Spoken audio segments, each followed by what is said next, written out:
Welcome back to the channel, everybody. I am your host, Corey Ghostface Powell, and you guys are watching Seen by Ghostface. And today, we are going to review and break down a little breakdown of the movie The Long Walk. Nobody wants it more than me. This is my chance to change things. You don't think about making it to the end, just making it to the next moment. I just seen this movie yesterday, and guys, let me tell you, what a thriller. What a thriller. This movie was so good. I'm genuinely considering buying the book. I don't know why I've never heard of this Stephen King book. Obviously me, because I don't read books necessarily like this. But I think this was Stephen King's first story. And wow. First of all, the premise of the movie. If you guys don't know, the premise of the movie is basically you have to walk until there's one person walking left. The pace of the walk is 3 miles an hour. All right. You have to maintain this 3 miles an hour. All right. If you fall under this 3 miles, you'll get a warning. If you're still there after 10 seconds, you'll get a second warning. Another 10, third warning. And after that third warning, you feel me? So, with that being said, after you lose a warning, you don't just get that back. You have to wait another hour for that warning to come back and you be able to use that first warning again. So let's say you use 3 warnings and it's only been an hour since, let's say 2 hours since you had the 3 warnings. If you get another warning before that last hour goes away, you'll get your second warning. You feel me? Because 2 hours went by. So 3 minus 2, 1. Get me? Got me? Good. So, all right, before we get too deep into the review, I just want to lay a few characters out for you that you're going to hear me talk about. I may say their real name. I may say their character name. I'm going to try to stick to their character name. But you know me, I'm a little crazy. I do little crazy things. I'm a crazy guy. David Johnson as Pete. Ben Wong as Hank. Thema. I don't know how to say his name. He's African. I don't know how to say his last name. I hope I'm saying his first name right. But we got Thema as Pearson. And we also have Gary and Stebbins. These characters I find to be the most important characters. There's another character named Collier or Collie, something like that. But he's a more an indigenous character. But that's another character I may bring up in this review. But let's get into it. We had a little bit of technical difficulty. The audio was cut out from the entirety of what I recorded. So here we are, a new day, new recording. The mic was dead. So let's get into it, guys. What I was really interested in seeing about this movie was, from my experience and having to walk a far distance, and I've done this before. I've done walk marches, I've done hiking a little bit, so I had experience with walking and just walking afar and what that can do to your body and the toll it can take. So I was very interested to see how much a human can take. And then I was also interested to see that there was tactics involved. It's not just walking in a straight line, but there's things that you can do to make the walk more not durable, but bearable. Like in the first death of the movie, there was a person in the movie that called a Charlie horse, and in that moment you see someone try to help them, and in that moment you see like, oh, okay, it's not just one for themselves and just do it and just walk straight.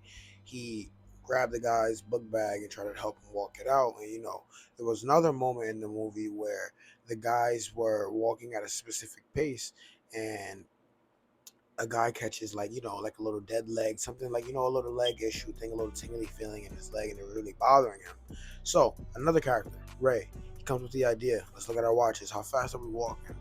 The speed you're supposed to be walking is 3 miles an hour. So Ray notices that they were walking at a 3.4 mile an hour speed. So he had the genius idea of, hey, let's slow it down a little bit. Let's slow it down. Let's bring it down to 3.1. So we're still well above. It's a little above and comfortable where we need to be. And what I thought was really cool, you don't really notice the speed you're walking or someone next to you is walking.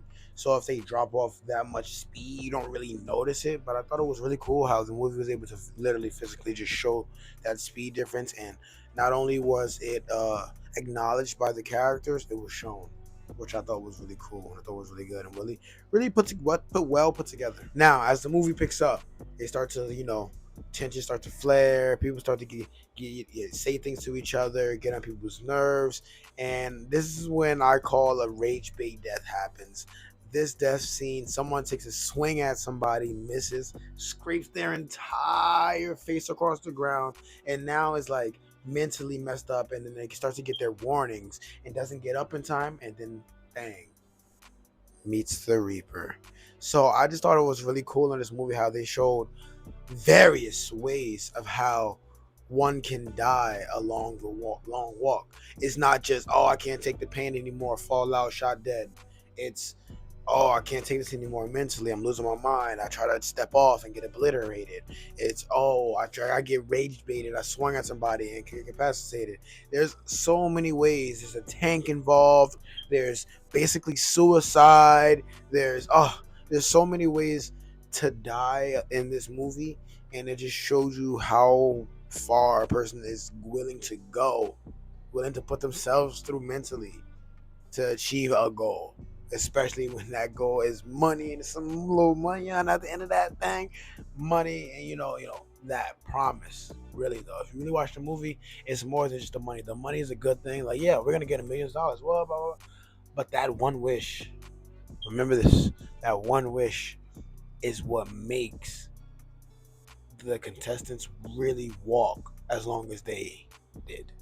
Obviously, they had the threat of a gun to the back of their head, but they really wanted to get that wish so they can make whatever they wanted to do happen. Now, as the herd starts to thin, people start to drop off after the first night, second night, third day, XYZ. People start to drop off. Now, in this drop off, you get to see what they call the musketeers, even though there was four of them, but you see the musketeers, right, along as the other supporting characters. You see them start to break down a little bit. You see them go from this invincible, I know the trick, I know the plan, I have this calculated thing, this is my perfect day, I'm about to win this. You see them go from that to this human, this very, very, very breakable human. It's like, oh, I regret this, I miss this, I miss my mom, why did I do this, XYZ. And it really just starts to humanize the characters. And I thought that was really interesting because there was no longer that bravado that I'm this manly man. There was no more of this confidence there was only the real human being what the person was. To go along with that, some characters start to show true compassion to another character or to other characters. There's no longer animosity, true animosity against one another. You see it in time and time, but you also start to see compassion from characters as the movie goes along, as they walk longer, to go along seeing what a person really is. I loved how you see the character Gary. He's like this crazy guy that everybody hates. Everybody really doesn't. There's always that one guy. That one guy that's so annoying. You don't really like him. Nobody really likes him, but he's just there. You can't get rid of him. You can't get rid of him. So there's a moment where he breaks because he does something in the movie that leads to something else that happens to involve another character, and you see how that moment affects him mentally, and how that moment goes from nah, that didn't happen, back in my mind now, to right here in the forefront of his brain. You show it. I love how the movie showed the true effect of what something like that can do to you, and you start to feel compassion for everybody. And then there's a moment where you don't really want anybody to lose. The last few people, you're like, oh man, the movie's coming to an end, but so are their lives, because there only could be one winner. So as you see this, you're like, oh, who's gonna go? I don't want him to go. You start to get to that moment, and it gets really, really, really, really tough. And the ending of the movie was the toughest of them all, because it happens right after someone sees someone and it makes them break down, and then you have another person that picks that person up emotionally and physically just for the person to not get what they want at the end. I'm alluding. I would love for you guys to go see the movie. We can talk in the comments if you've seen the movie. We could talk about the details there. Spoiler warning if you guys check the comments out.